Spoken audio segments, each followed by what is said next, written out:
योपां पुष्पं वेद पुष्पवान् प्रजावान् पशुमान् भवति चन्द्रमा वा अपां पुष्पान् पुष्पवान् प्रजावान् पशुमान् भवति य एवं वेद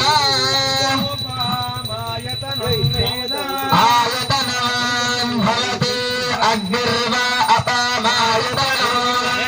आयतनवान् भवति आयतनो वेद आयतनवान् भवति अग्निरायतनो आयतनवान् भवति एवं आयतन वेद आयतनवान् भवति वायर्वा अपामायतन आयतनवान् भवति वायरायतनं वेद आयतनवान् भवति वावै वायरायतन आयतनवान् भवति एवं वेद आयतनं वेद आयतनवान् भवति असौ वै तपन्नपामायतन आयतनवान् भवति शतपथ आयतनो वेद आयतनवान् भवति शतपथ आयतन आयतनवान् भवति एवं वेद आयतनं वेद आयतनवान् भवति आयतन आयतनवान् भवति चन्द्रमस आयतनं वेद आयतनवान् भवति आपवे चन्द्रमस आयतन आयतनवान् भवति एवं वेद आयतनो वेद आयतनवान् भवति नक्षत्राणि वा अपामायतन आयतनवान् भवति नक्षत्राणामायतनो वेद आयतनवान् भवति भो वै नक्षत्राणामायतन आयतनवान् भवति एवं वेद आपामायतनं वेद आयतनवान् भवति पर्जन्यो वा अपामायतन आयतनवान् भवति पर्जन्यस्यायतनं वेद आयतनवान् भवति आपावे पर्जन्यस्यायतन आयतनवान् भवति एवं वेद आपामायतनं वेद आयतनवान् भवति संवत्सरो वा अपामायतन आयतनवान् भवति संवत्सरस्यायतनं वेद आयतनवान् भवति आपो वै संवत्सरस्यायतन आयतनवान् भवति एवं वेद आप्सनामं प्रतिष्ठितां वेद एव तिष्ठति देवनसम्भूतो नानागुणसमन्विता आनन्दसौरभं पुष्पं दृश्यतामिदमुत्थमो मां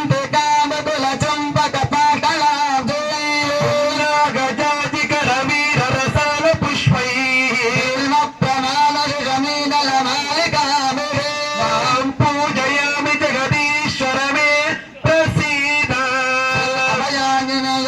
स्वामिने नमो नमः पुष्पाञ्जलिं समर्पयामि पुष्पादिना समहर्तशुभमुहूर्तास्त इच्छनुगुणहन्त लक्ष्मीरमण गोविन्द हरि गोविन्द अत फलादिवासः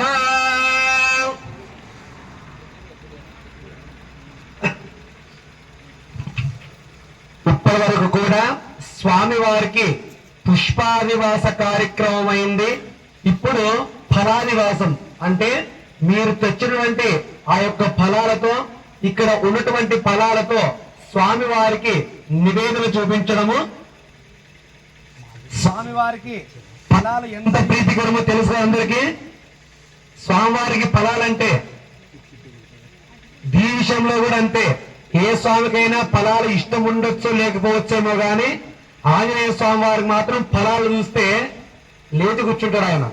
కాబట్టి అటువంటి ఫలాలు స్వామి వారికి చూపించండి. చూడండి జాగ్రత్తగా.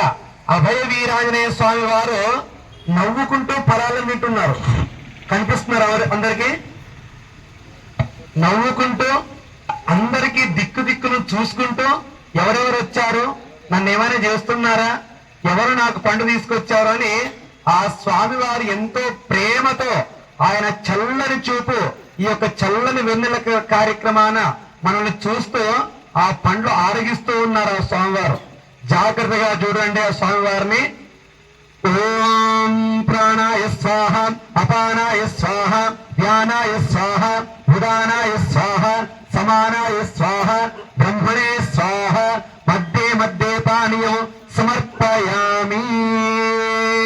అతాం అభయ వీరాంజనేయ మహాస్వామినే నమః ఇతి ఫలాదివాసత్యే నానావిధ పరిమళ శ్రీ బీజపూరఫల కదలీఫల నైవేద్యం సమర్పయామి.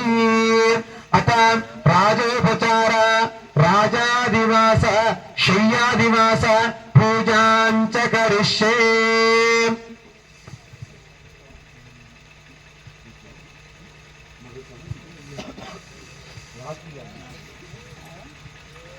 అందరూ కూడమ్మా ఇప్పటి వరకు స్వామివారికి ఘృతాదివాసము, పుష్పాదివాసము, ఫలాదివాసము సమర్పణమైంది. ఇప్పుడు స్వామివారికి శయ్యాదివాసము. మనం పూజలో చివరి భాగానికి వచ్చేసాము. ఇంకా స్వామివారు పడుకుంటే మనం కూడా పడుకోవచ్చు అందరూ. కాబట్టి గీతాలు కావాలి. గీతాలు అంటే పాటలు. తర్వాత భక్తి. మీరు ఏదైనా మంగళ వాయిద్యం అది సెట్ చేసుకోండి. తర్వాత భయంతులు ఉన్నారు కదా, రైట్, స్వామివారిలో శివార్పం, రైట్. కాబట్టి అందరూ కూడా జాగ్రత్తగా మీ మీ గీతాలు, నృత్యాలు, ఇంకా ఎవరికైనా కథలు, పురాణాలు తెలుసుంటే కూడా జాగ్రత్తగా తెలిసిపెట్టుకోండి. ఇప్పుడు స్వామివారికి రాజోపచారములు. రాజోపచారములు అంటే ఛత్రం, చామరం, వ్యజనం, పాదుకలు, దర్పణము, ఘంటానాదం, శంఖానాదం, వివిధ మన దగ్గర ఉన్నటువంటి ఈ యొక్క రాజోపచారాలు స్వామివారికి సమర్పణ చేద్దాము. కాబట్టి రాజోపచారాలు అంటే దేవదేవోత్తమ, దేవతా సార్వభౌమ, ఆది మధ్యాంతరహిత, అఖిలాండ కోటి బ్రహ్మాండ నాయక, సుందరవత, హే స్వామిన్ పరాత్. ఇది ఎక్కడైనా విన్నారా మీరు?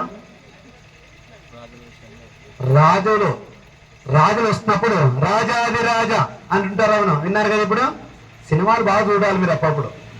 కాబట్టి అటువంటి రాజులకు గౌరవ సమర్పణ ఏ విధంగా చేస్తారో మనం కూడా స్వామివారికి అటువంటి గౌరవ సమర్పణతో స్వామివారిని ఆహ్వానించి స్వామివారిని పడుకోబెట్టడానికి హే స్వామి అంటే, హే స్వామి అంటే అక్కడ ఏంటి, అక్కడ ఉన్నటువంటి స్వామివారు అనే అర్థం అనమాట. అక్కడ ఆంజనేయ స్వామి కావచ్చు, అమ్మవారు కావచ్చు, ఎవరైనా కావచ్చు. హే స్వామిని పరాకు శయ్యాదివాసమయ్యే చామరద్వమ్మవదారయమవదారయ అంటే అప్పుడు స్వామివారు పడుకోబెట్టడానికి చామరాలు ఇలా ఊపాలి అని అర్థం అనమాట. గీతం అవదారి అంటే పాట పాడాలి అని అర్థము. నృత్యం అవదారి అంటే నృత్యం చేయని అర్థము. భజనం అవదారి అంటే భజన గీత పాడాలి అని అర్థము. కాబట్టి అందరూ కూడా దేవదేవోత్తమ అన్నప్పుడు బహుపరాక్ అనాలి. అందరూ ఏమంటారు? నిదానంగా మీ మనసు అనుకోండి, గట్టిగా అనొద్దండి. ఎవరు గట్టిగా అనాలి. దేవదేవోత్తమ బహుపరాక్ అని స్వామివారి గౌరవం సమర్పడాలి. అవునా? కాబట్టి మనం స్వామిని గౌరవంగా వెళ్ళిపోతే ఎలా పడుకుంటాడు ఆయన? మనవల్ని పడుకోయాడు మళ్ళీ. కాబట్టి బహుపరాక్ బహుపరాక్ అని గట్టిగా అనాలి. దేవదేవోత్తమ, దేవతా సంభూమ, ఆదిరహిత, అఖిలాండ కోటి బ్రహ్మాండ నాయక, బహుపరాక్ హే స్వామిన్ పరాకు బహుపరాక్ తమ శయ్యాదివాసమయే బహురాయ నమవదారయమవదారయ బహుపరాక్ అగ్నిమేల పురాహిత యజ్ఞస్య దేవమృత్యునా హాతారస్తథాతమా ఋగ్వేదమవధారయ శ్రావయామి. ఓం స్వస్తి. ఓం భజంతే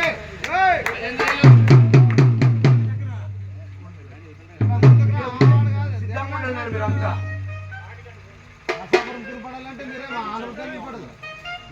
ఒక్క నిమిషం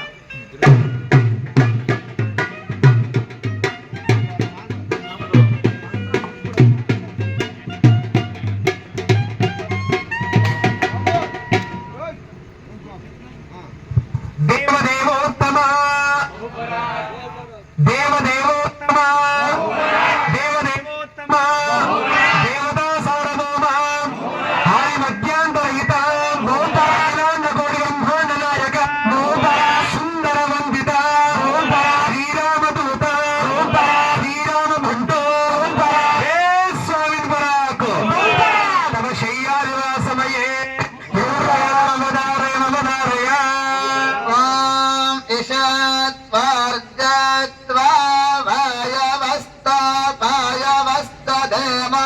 सविता प्रारभगत श्रेष्ठतमाय कर्मण यजुर्वेद श्रावयामि ओम स्वस्ति ओम देवदेवोत्तम देवता सार्वभौम आदि मध्यांतरहित भूतारायण कोटि ब्रह्मांड नायक सुंदर वंदित श्रीरामदूत श्रीराम बंटो श्रीराम सेवक हे स्वामी पराक तव शय्यानिवासमये अथर्वनाम सामवेदोधारय मम धारय ओम अग्नाय वेदय अग्रनान हव्यदातये निहातागस्य बर्हेशे स्वस्ति सामवेदश्रवयामि देवदेवोत्तम देवता सार्वभौम आदि मध्यांतरहित भूतारायण कोटि ब्रह्मांड नायक सुंदर वंदित सुगुणरूप श्रीराम भंटो श्रीराम सेवक श्रीराम पाद हे स्वामी पराक तव शय्यानिवासमये अथर्वणमेधमधारय मम धारय ओम शन्ना देवी रवेष्टजापो भवन्तु पीतये शय्या रविस्सवन्तनः ओम उहा उहा उहा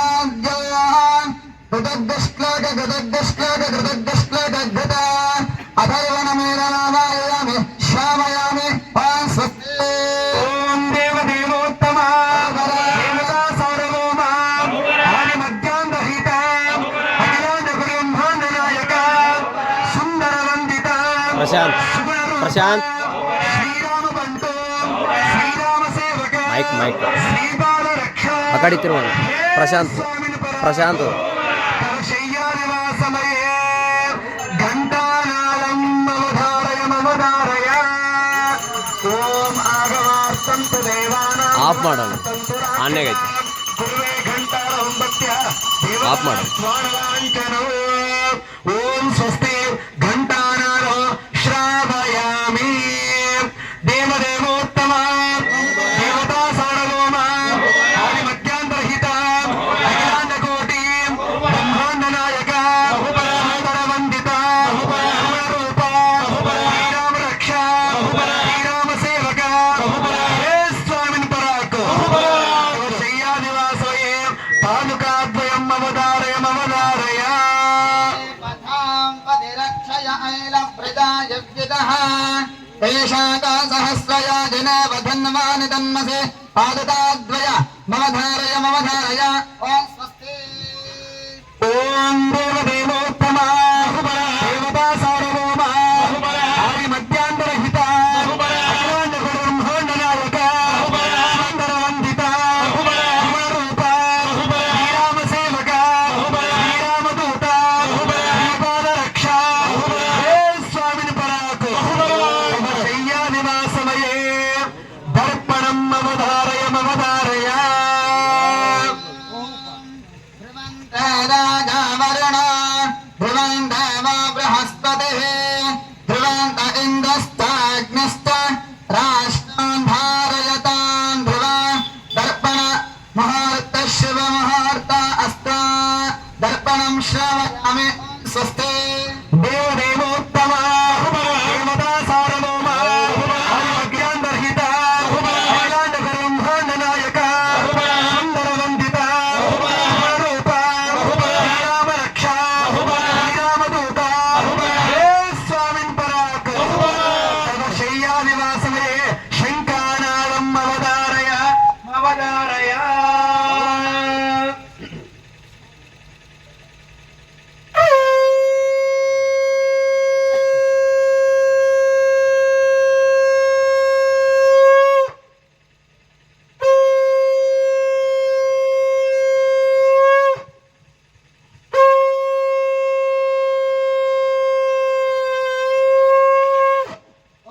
స్వస్తి శంకరారం శ్రావయామి దేవదేవోత్తమ దేవతా సార్వభౌమ అజ్ఞానరహిత అఖిలాండ కోటి బ్రహ్మాండ నాయక సుందర రూప శ్రీరామ సేవక శ్రీరామపాద హే స్వామిని పరాక్ శయ్యా నివాసమయే ఛత్తమవదారయమవదారయ. దేవేరభేష్టగావో భవంతు వేదలే శయ్యారవస్త్రవంతనః ఛత్రమవధారయ ఓం స్వస్తి ఛత్రం శ్రావయామి దేవదేవోత్తమ దేవతా సార్వభౌమ మధ్యాహ్నరహిత అఖిలాండ కోటి బ్రహ్మాండ నాయక సుందరవందిత శ్రీరామ సేవక శ్రీరామ రక్ష బాహుబరాక్.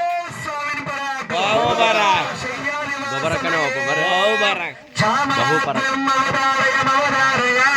బాహుబరాక్.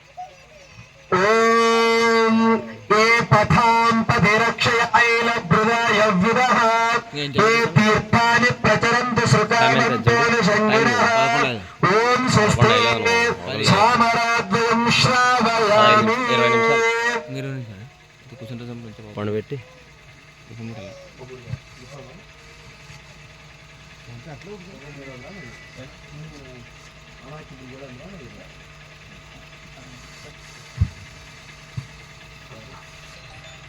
ఓం దేవదేవోత్తమ దేవతా సార్వభౌమ మధ్యాంతరహిత అఖిలాండ కోటి బ్రహ్మాండ నాయక సమగ్రవందిత శ్రీరామప సేవక శ్రీరామదూత శ్రీరామ బంటు శ్రీరామ రక్ష హే స్వామి తవ శయ్యా నివాసమయే జానపదమవధారయమవధారయ.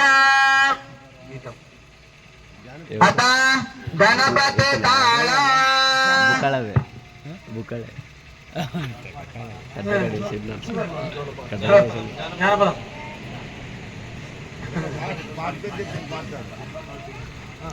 తిరుమల మందిర సుందర సుమధుర కరుణ సాగర ఏ పేరున నిన్ను పిలచే మురా ఏ రూపములో నిలిచే మురా తిరుమల మందిర సుందర సుమధుర కరుణ సాగర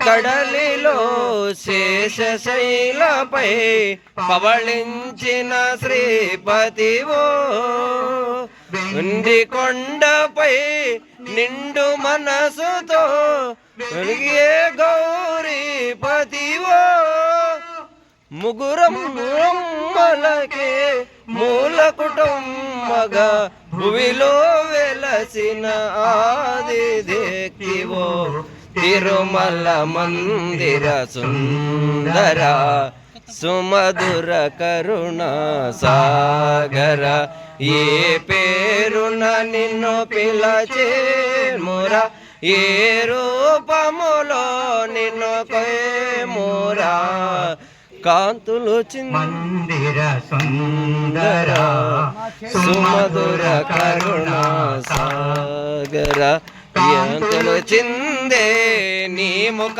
బింబము ఎంతలు చాలును గడి అయినా నీ గుడి వాంగిట దివ్యను నేనై వెలిగిన చాలును రేయైనా మూలములపై కుసుమము నేనై నిలిచిన చాలును గంచనమైన తిరుమల మందిర సుందర సుమధుర కరుణా సాగర ఏ పేరున నిన్ను పిలచేమురా ఏ రూపములో నిన్ను తలచేమురా తిరుమల మందిర సుందర సుమధుర కరుణా సాగర. జానపద గీతమవధారయ ఓం స్వస్తి దేవదేవోత్తమ దేవతా సార్వభౌమ ఆది మధ్యాంతర్హిత త్రిభువన వందిత త్రికోటేశ్వర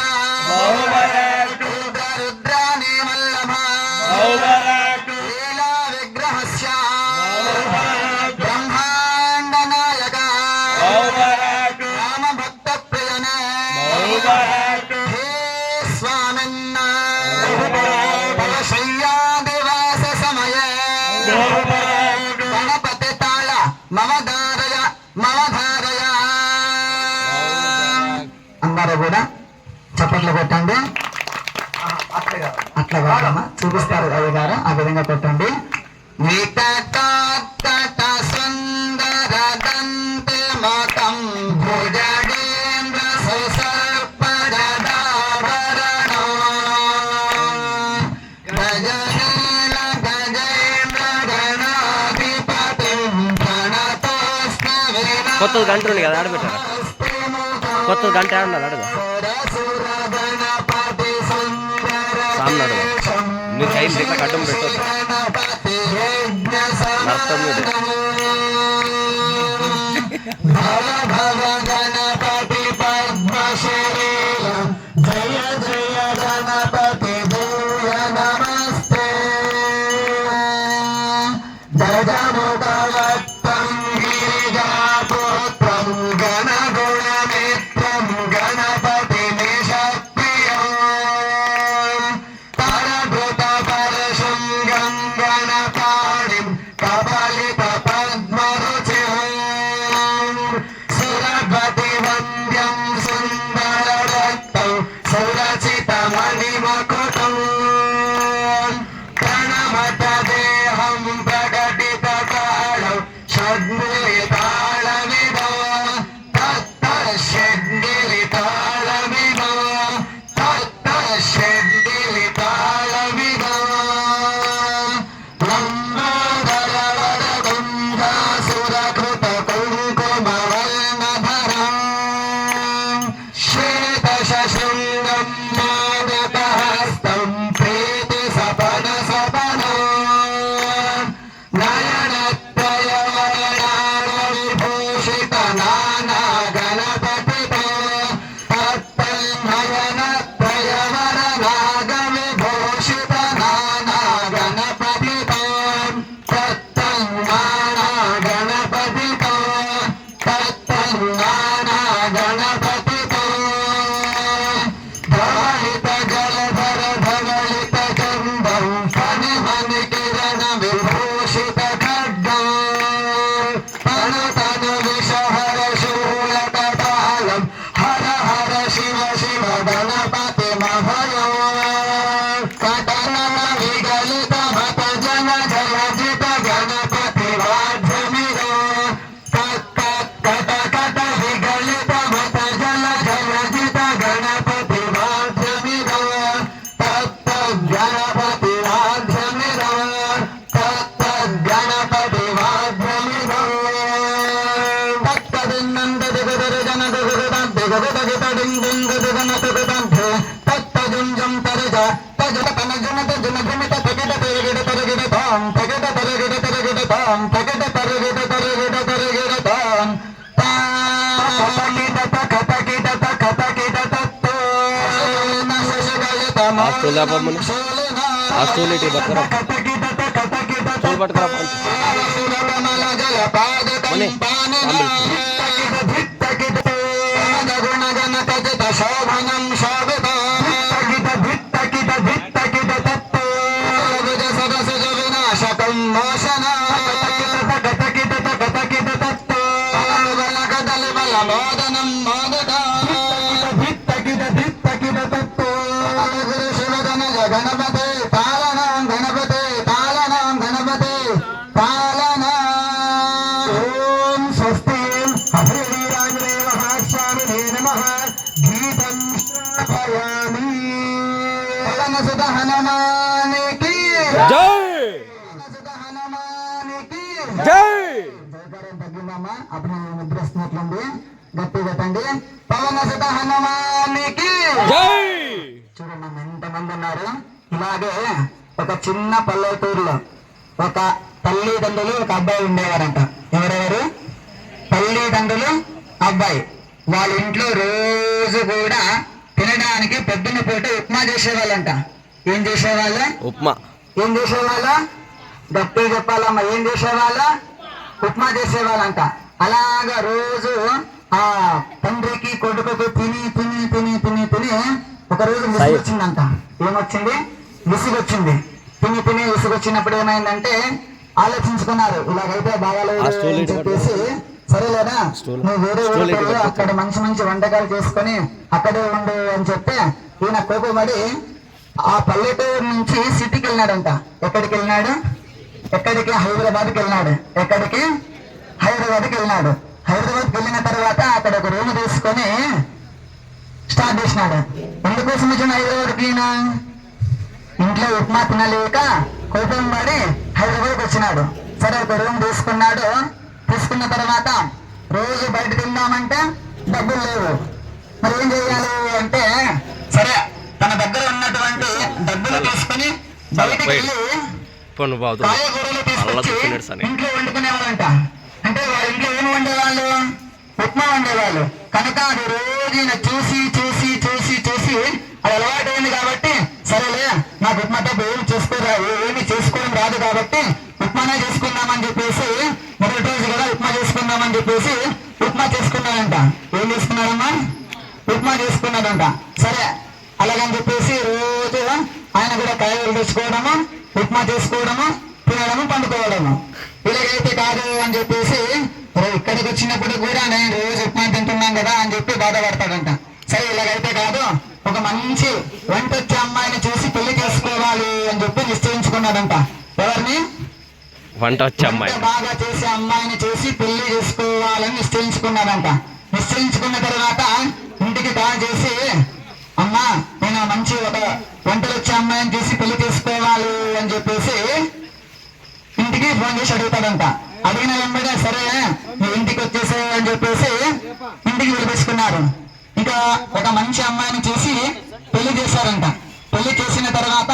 ఇక్కడ ఉంటే మళ్ళీ ఇంట్లో ఉంటే మళ్ళీ అమ్మ కూడా అదే ఉప్మానే పెడుతుంది సరే సిటీకి వెళ్దాము అని చెప్పేసి మళ్ళీ ఆయన తీసుకున్న రూమ్ దగ్గరికి వెళ్ళినాడు సిటీకి హైదరాబాద్కి వెళ్ళిన తర్వాత మొదటి రోజు ఎన్నో రోజు పెళ్ళైన మొదటి రోజు ఏం చేసినాడు మంచి ఎందుకోసం చేసుకున్నాడు ఈయన పెళ్ళి మంటి వంట మంచి వంటలు చేసి పెట్టున్న భార్య అని చెప్పేసి అనుకుని మంచి పొద్దున లేచి మంచి స్నానం చేసి మంచి బట్టలు వేసుకొని పోయి కుర్చీ మీద కూర్చొని ఏమ్మా నాకు టిఫిన్ తీసుకురా అని చెప్పి అడిగాడంట అడిగితే ఆమె తీసుకొచ్చి ముందు పెట్టిందంట ఓపెన్ చేస్తే ఏముంటుంది లోపల కుప్ప ఉంటుందంట ఏముంటుంది కుప్మా ఉప్మా ఉంటుందంట సరే మొదటి రోజు కదా పాపం అలసిపోయి ఉంటుంది అని చెప్పేసి అని చెప్పి సరి చేసుకున్నాడు రెండవ రోజు కూడా ఉప్మా చేసిందంట ఏం చేసింది రెండవ రోజు ఉప్మా చేసింది అలా రెండవ రోజు సర్దుకున్నాడు మూడో రోజు సర్దుకున్నాడు అలా వారం పాటు సర్దుకుంటూనే ఉన్నాడు ఒకరోజు అడిగాడంట నీకేం వంట వస్తుంది అని అడిగితే నాకు ఉప్మా తప్ప ఏమీ రాదంట. భార్య ఏమన్నది నాకు ఉప్మా తప్ప ఏమీ రాదు వంటలు అని చెప్పి అంటాడంట అయ్యో ఎంత కర్మ చేశాను నేను మా అన్న ఇంట్లో ఉప్మా చేసి పెడుతుంటే నేను మంచి వంటకాలు చేస్తామని చెప్పేసి చేసుకుంటే ఇలా నీకు ఉప్మా తప్ప నీకు కూడా ఉప్మా తప్ప ఏమి రాదు కదా అని బాధపడతాడంట సరే అయ్యింది రుణానుబంధం ఉన్నాం కాబట్టి చేసుకున్నాము అయ్యింది అని చెప్పేసి ఒక మంచి పెద్ద రెస్టారెంట్కి వెళ్తారంట ఒక రోజైనా మంచి వంటకం తిందాము అని చెప్పేసి పెద్ద రెస్టారెంట్కి వెళ్తారంట. వెళ్ళిన తర్వాత టేబుల్ మీద కూర్చున్నారంట వీళ్ళిద్దరు. కూర్చోగానే ఒక బీరర్ వస్తారు. బీరర్ అంటే ఎవరు? మనకి ఆర్డర్ తీసుకునే వాళ్ళు. వచ్చి ఆయన ఇస్తారంట, మెనూ కార్డు ఇస్తారు మనకు. అంటే పెద్ద హోటల్కి వెళ్ళినప్పుడు మన ముందు ఏం పెడతారు? ఒకటి మెనూ కార్డు పెడతారు. ఆ కార్డు ఏ విధంగా ఉంటుంది? ఇంగ్లీష్ లో ఉంటుంది అనమాట. ఏ విధంగా ఉంటుంది?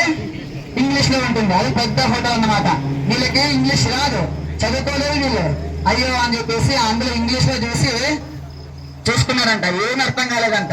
అర్థం కాకపోయేసరికి వేరే అడిగాడంట, సార్ మీకు ఏం కావాలి చెప్పండి అంటే, మాకు ఇందులో ఏం అర్థమైతే లేదు అని చెప్పేసి అడిగితే వేరే నుండి, సార్ ఒక పని చేయండి, మీరు మీ ఇద్దరు కళ్ళు మూసుకొని చూపుడు వేలు తీసుకొని ఒక అక్షరం మీద పెట్టండి అని చెప్పి అన్నాడంట బేరారు.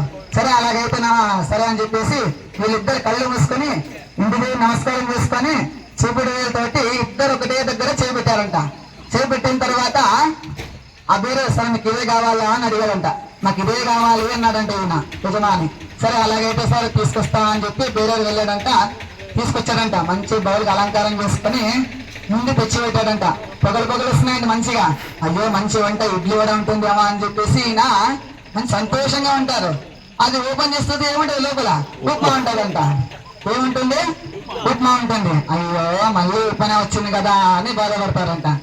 ఇలాగైతే సరే అని చెప్పేసి పక్కన కూర్చున్న వాళ్ళు ఇద్దరు దంపతులు, వేరే వాళ్ళు ఇంటి ముందు దోశ తీసుకున్నారంట. ఏది తీసుకున్నారు? దోశ. వాళ్ళకి ఏం కావాలి? దోశ బాగుందని చెప్పేసి మళ్ళీ మాకు అదే దోశ కావాలని చెప్పేసి వేరేలకు మళ్ళీ రిపీట్ అదే తీసుకురా అండి అని చెప్పిందంట వేరే వాళ్ళు. వీళ్ళకేం అర్థమైంది? అది అర్థమైంది మీకు? ఇక్కడ పక్కన దంపతులు వాళ్ళకి దోశని ఇష్టమయ్యి ఆ దోశ మళ్ళీ తీసుకురామని చెప్పేసి రిపీట్ అదే తీసుకురండి అని చెప్పి అన్నారంట. వీళ్ళకేం అర్థమైంది? రిపీట్ అంటే మంచి వంటకం అని చెప్పేసి అర్థమైందంట వీళ్ళకి. వీళ్ళు కూడా రిపీట్ అన్నారంట. మళ్ళీ ఏమైంది? మళ్ళీ ఉప్మానే వచ్చిందంట. ఏమైంది? మళ్ళీ ఉప్మానే వచ్చింది. అలా మీరు ఎన్నిసార్లు కొట్టండి కొట్టండి కొట్టండి కొట్టండి కొట్టండి అన్నప్పటికీ కూడా ఉప్మా దగ్గర ఉన్నారు కానీ దోశగారు వస్తారు ఎవరు కూడా. ఏమ్మా, ఉప్మా పోవాలి, దోశ రావాలి. గట్టి జయకారం పెట్టండి. బంబాలా శంకర భగవానికి. ఇంకా ఉప్మా పోలేదమ్మా, దోశ రావాలి, గట్టిగా రావాలి. పవన సుత హనుమానికి, పవన సుత హనుమానికి. ఇంకా సగం ఉప్మా పోయిందమ్మా, ఇంకా సగం ఉప్మా అట్లే ఉంది. రిపీట్ మళ్ళీ చెప్తున్నారు, మరి మీరు గట్టిగా చెప్పాలి.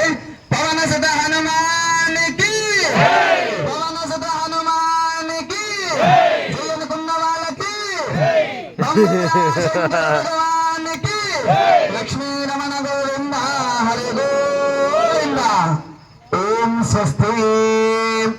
దేవదేవోత్తమ దేవతా సార్వభౌమ ఆది మధ్యాంతరహిత అఖిలాండ గురు బ్రహ్మాండ నాయక సుందర వందిత శ్రీరామ రక్ష శ్రీరామ సేవక శ్రీరామ దూత శ్రీరామ బంటు హే స్వామి పరాక్ తవ శయ్యా నివాసమయే పురాణం అవధారయ మమధారయ.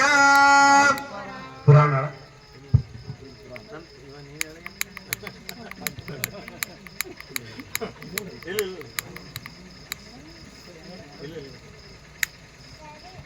కాబట్టి ఈ శయ్యానివాస కార్యక్రమాల్లో ఇప్పటి వరకు కూడా స్వామి గారికి అన్ని కార్యక్రమాలు ముగించుకుంటూ వచ్చు.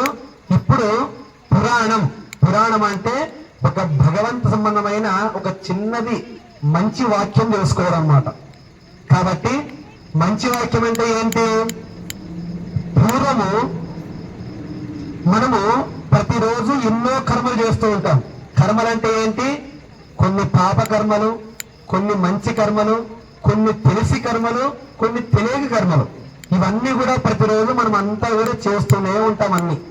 కాకపోతే తప్పు అని తెలిసిన తర్వాత దాన్ని సరిదిద్దుకోవడము మానవుడి యొక్క లక్షణం అది.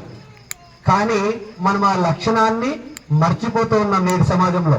కాబట్టి ఇలా మన కర్మల్ని పరిహారం చేయడానికి ఎవ్వరి చేత కాదు, సాక్షాత్ దేవుని చేత కూడా మన కర్మను తప్పించడానికి కాదు. కాకపోతే వాళ్ళ పాదాల దగ్గర ఉంటే ఏమవుతుంది?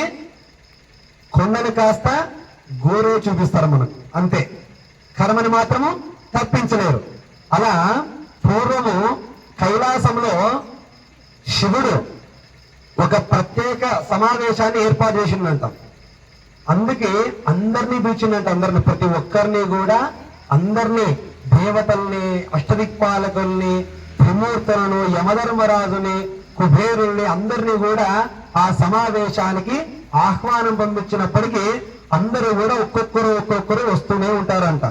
విష్ణు వస్తాడు, తన గరుత్మంతుడైన వాహనం తీసుకొని వచ్చి ఆ సమావేశంలో పాల్గొంటాడు.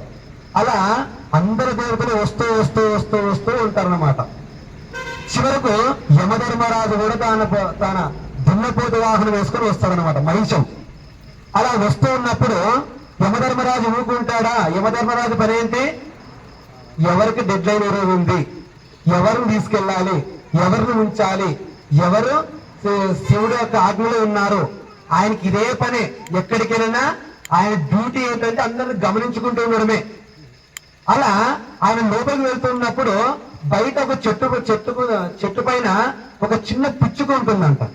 ఆ పిచ్చుకను చూసి పద నవ్వుకుంటూ లోపలికి వెళ్ళిపోతాడనమాట. అప్పుడు ఆ పిచ్చుక తన వంతే అక్కడ కూర్చొని తినుకుంటూ ఉంటుంది. ఎప్పుడైతే యమధర్మరాజు చూసి నవ్వుతాడో, యమధర్మరాజు చూసి నవ్వుతే మనకేమనిపిస్తుంది? మనకి మూడిందిరా ఈరోజు అని ఆ పిచ్చుక కూడా లేని భయం వచ్చేస్తుంది అనమాట. అందరు ఇంతకుముందు దేవుడు అందరూ వెళ్ళారు, చల్లగా నవ్వుకుంటూ చూశారు, నవ్వుకుంటూ పలకరించారు, అందరు నవ్వుకుంటూ చూసి వెళ్ళిపోయారు. కానీ యమధర్మరాజు చూసి నవ్వినా చెడే, చూసి ఏం చేసినా మనకి ఏదో మూడిందిరా అనుకొని ఆ పిచ్చుక భయంతో వణుక్కుంటూ కూర్చుంటుంది అనమాట. అక్కడ గరుత్మంతుడు ఉంటాడు కదా, అడుగుతాడు, ఎందుకు ఇలా భయపడుతున్నావు నువ్వు?